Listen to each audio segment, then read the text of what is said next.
भारत एक लोकतांत्रिक देश है और हमारे संस्कार, हमारी संस्कृति वसुधैव कुटुंबकम की है। हम पूरे विश्व को अपना एक परिवार मानते हैं। हर भारतीय को मैं अपना मानता हूं। दूसरी बात है, ऐसे व्यक्तिगत मामलों के लिए दो देश के मुखिया न मिलते हैं, न बैठते हैं, न बात करते हैं। अडानी विवाद पर पीएम मोदी का ये बयान खासा चर्चा में आ गया है। प्रधानमंत्री नरेंद्र मोदी के अमेरिका दौरे के दौरान ट्रंप से मुलाकात के बाद एक संयुक्त प्रेस कॉन्फ्रेंस में अडानी समूह के चेयरमैन गौतम अडानी और उनकी कंपनी पर लगे आरोपों का मामला छाया रहा। इस दौरान अमेरिका के एक पत्रकार ने पीएम मोदी से पूछा कि राष्ट्रपति डोनाल्ड ट्रंप से क्या इस मुद्दे को लेकर कोई बात हुई है, तो पीएम मोदी ने साफ किया कि भारत एक लोकतंत्र है और वसुधैव कुटुंबकम हमारी संस्कृति है और पूरे विश्व को हम एक परिवार मानते हैं। उन्होंने कहा, मेरा मानना है कि हर भारतीय मेरा है। दोनों देशों के प्रमुख नेता कभी भी इस तरह के व्यक्तिगत मुद्दों पर चर्चा नहीं किया करते हैं। Can I ask whether you discussed at all today the case of Gautam Adani, who's one of the wealthiest men in Asia and perceived as an ally of Prime Minister Modi? Prime Minister Modi, have you asked the President to take action on that case? Thank you.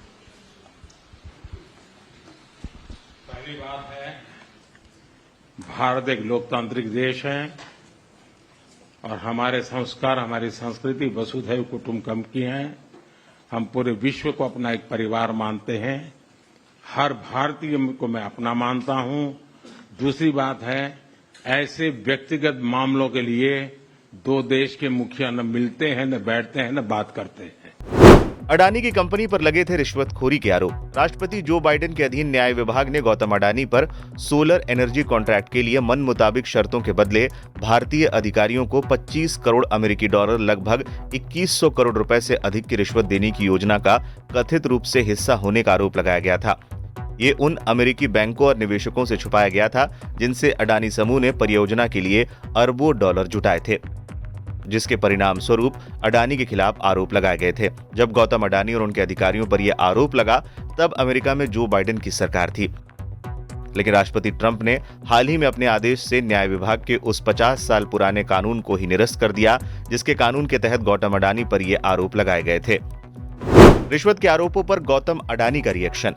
Gautam Adani ने group के खिलाफ कथित रिश्वत और धोखाधड़ी के आरोपों का जवाब देते हुए कहा था कि अमेरिकी न्याय विभाग से जुड़ा कानूनी मामला एक चुनौती है जिसका समूह ने कोई पहली बार सामना नहीं किया है। उन्होंने कहा कि आप में से ज्यादातर लोगों ने 2 हफ्ते पहले तक पढ़ा होगा कि हमें अडानी ग्रीन एनर्जी में अनुपालन गतिविधियों को लेकर अमेरिका से आरोपों का सामना करना पड़ रहा था। ये पहली बार नहीं है जब हमने इस तरह की चुनौतियों का सामना किया है। मैं आपको यही बता सकता हूं कि हर हमला हमें मजबूत बनाता है और हर बाधा अडानी समूह के लिए एक कदम बन जाती है। अमेरिका में अवैध प्रवासियों का मुद्दा भी छाया रहा। प्रधानमंत्री नरेंद्र मोदी से इस दौरान अमेरिका से अवैध प्रवासियों की वापसी को लेकर भी सवाल किया गया, जिस पर उन्होंने कहा कि किसी भी देश में अवैध रूप से घुसे लोगों को वहां रहने का कानूनी अधिकार नहीं होता। जहां तक भारत और अमेरिका के बीच की बात है, तो भारत केवल उन्हीं अवैध प्रवासियों को वापस लेगा जो प्रमाणित भारतीय होंगे। Yoshita Singh with Press Trust of India. Prime Minister, thank you, Mr. President. Prime Minister, the U.S. is giving a lot of push to curb illegal immigration, and India has been cooperating on this issue. How does India see this issue in the larger context? Thank you. सवाल सिर्फ भारत का नहीं है, वैश्विक रूप से हम इस बात के हैं कि गैर कानूनी तरीके से जो लोग दूसरे देशों में होते हैं, उनको वहां रहने का कोई कानूनी अधिकार तो है नहीं।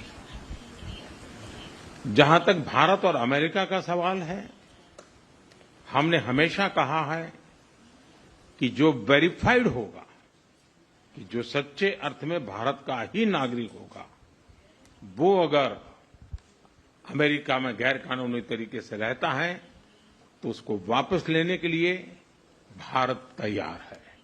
लेकिन बात हमारे लिए वहां से रुकती नहीं है। ये सामान्य परिवारों के बच्चे होते हैं, उनको बड़े बड़े सपने दिखाए जाते हैं और उनको ज्यादातर ऐसे होते हैं, उनको गुमराह करके लाया जाता है।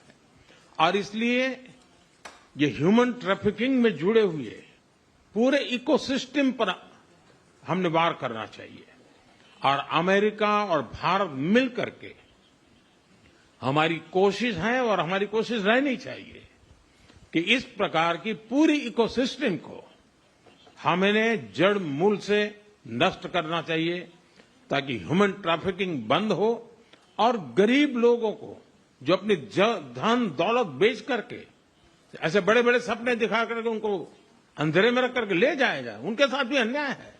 और इसलिए हमारी बड़ी लड़ाई उस पूरे इकोसिस्टम के खिलाफ है और मुझे विश्वास है कि राष्ट्रपति ट्रंप भी इस इकोसिस्टम को खत्म करने में भारत का पूरा सहयोग करेंगे।